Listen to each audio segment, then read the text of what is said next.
જોઈ અને તરત જ મારું જે સુખ છે ને એ દુઃખમાં પલટાઈ જાય છે. એટલે હું વિચારું કે હું ખોટા ખર્ચા નહીં કરું, હું બચત કરીશ.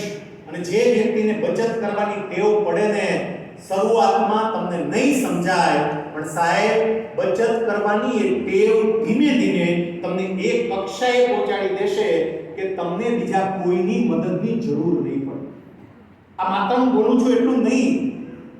મેં જ્યારે અધિકારી તરીકે નોકરી શરૂ કરી, ભગવાન સ્વામિનારાયણનો શિક્ષાપત્રીમાં આદેશ કે ક્યારેય લાંચ લેવી નહીં.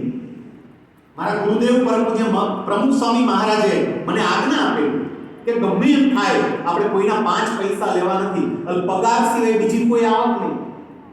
હમણાં જ વાત કરી એ પ્રમાણે મારા ઘરની પરિસ્થિતિ બહુ સામાન્ય હતી. હું તો હીરા ઘસતો હતો, નળિયાવાળા મકાનમાં ગામડામાં રહેતો, એટલે ઘરની એવી પરિસ્થિતિ પણ નહોતી. માત્ર પગારમાંથી પૂરું કરવાનું.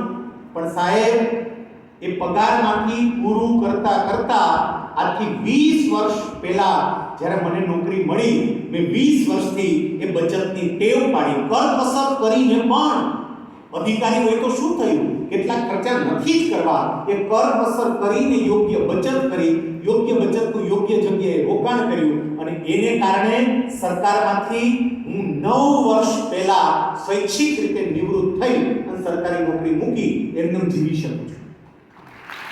મારી બચતમાંથી મને એટલું મળી રહે છે.